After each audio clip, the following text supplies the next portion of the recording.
Ghost of Spirit Bear by Ben Mikaelsen, Chapter 13. It was another week before any word came back on changing the mascot. Miss Kennedy's voice sounded tired during the morning announcements. She ended by saying, "I'm sorry, but the plan for a Spirit Bear mascot has been turned down by the district office. Thanks to all the students who worked so hard on that project." Cole felt like he had been kicked in the gut. First, adults told students that they could make a difference and that they should be responsible. Then they refused to change. How could they refuse something that so many students wanted and worked for? It wasn't fair. "Maybe this request being turned down isn't our reality," Cole told Peter after school. "I don't get this reality stuff," Peter admitted. "Maybe having our idea turned down is just the first step," Cole said. "Maybe the most important step is how we react to that rejection. Do we lie down and give up, or do we fight? Maybe that decides our true reality." Peter looked puzzled. "I'll show you," Cole said. "After school, we'll go back and talk to Miss Kennedy." "I'm sorry about the district decision," Miss Kennedy said plainly as they entered their office. "How could they turn down our proposal?" Cole asked with frustration. "Over 90% of the students signed our petition. Haven't they heard of democracy?" She looked at them over her glasses. "Haven't you heard of bureaucracy?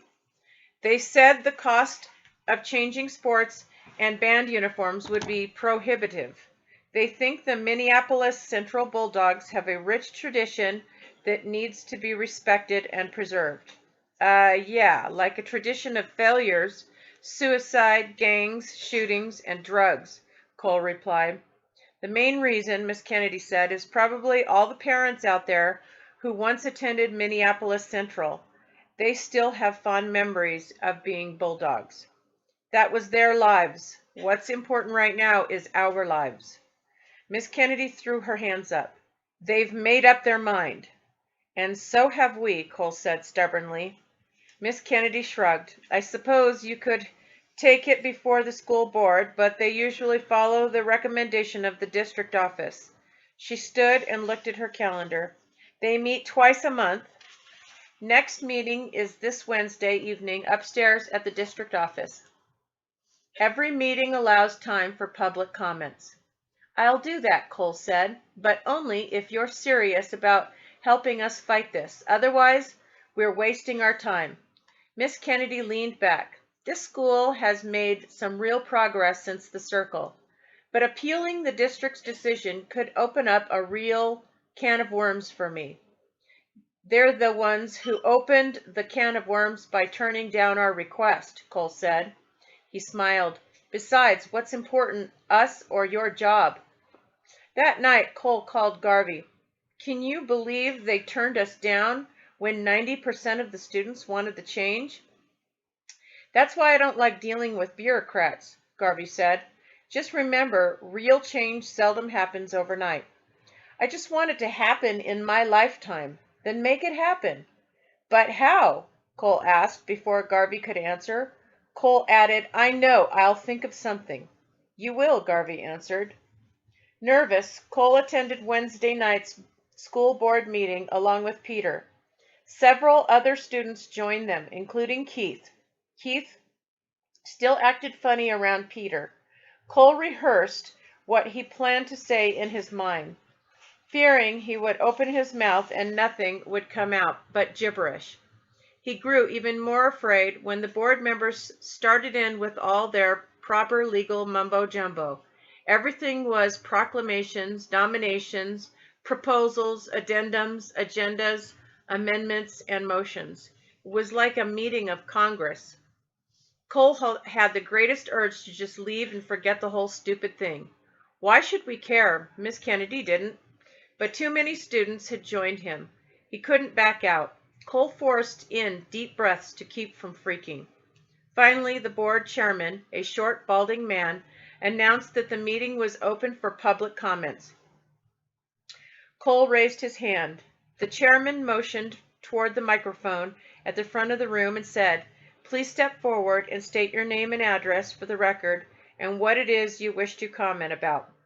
Cole wiped his sweaty palms on his jeans as he walked to the front of the room. There were 9 board members and nearly 50 people attending the meeting. Cole swallowed, then stated his name and address. Why did they need his address?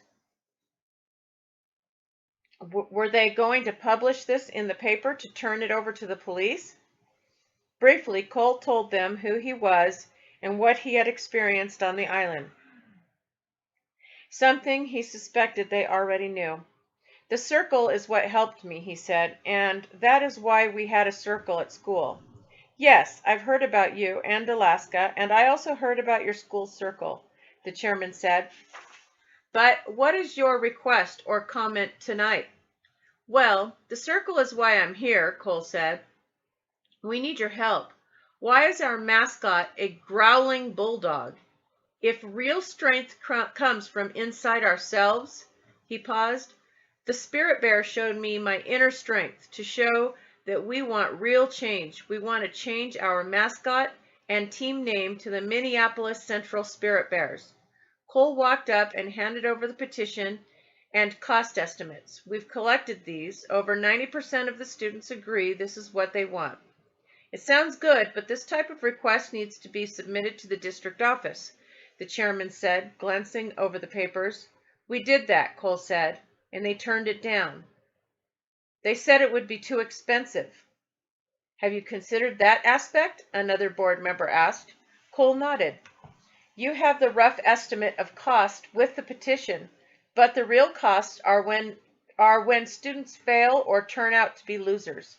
Board members exchanged glances at the chairman as the chairman handed the paperwork down the table. "We'll take this under consideration. If we think there is merit, we'll schedule it as an agenda item for discussion at our next meeting in 2 weeks." The man took his glasses off and set them on the table to end the conversation. Cole looked around. "So that's it?"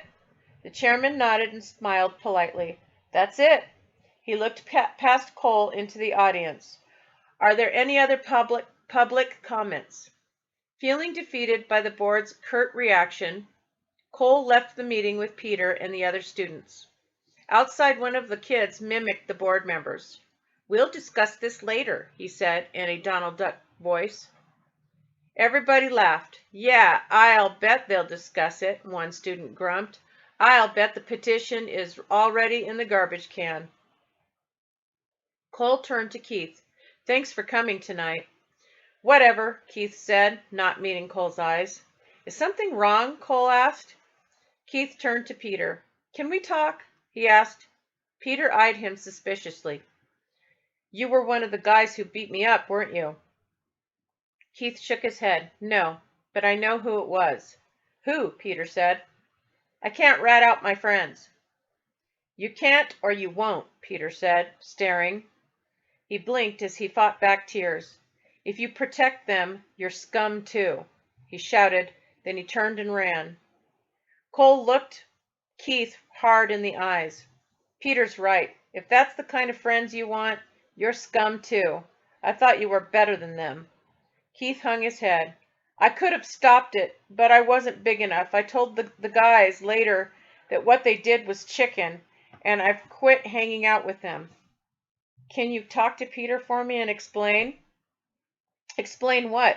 That you were a jerk and not able to stand up to a bunch of losers?" Keith allowed a smile. "That would be a good start." "A good start would be for you to do what's right," Cole answered. "You mean rat on them?" "I mean do what's right." The rest of that week, other proposals made progress at school.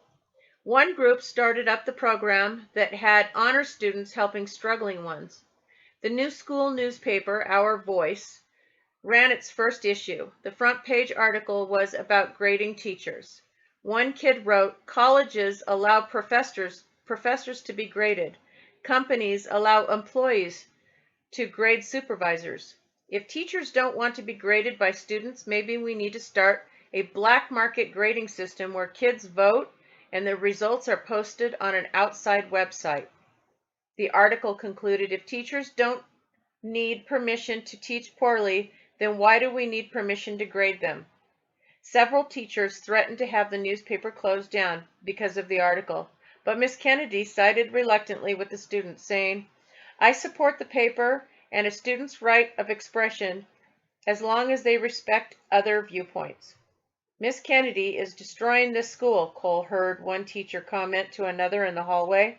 Ironically, the teacher was Cole's history teacher. She was boring.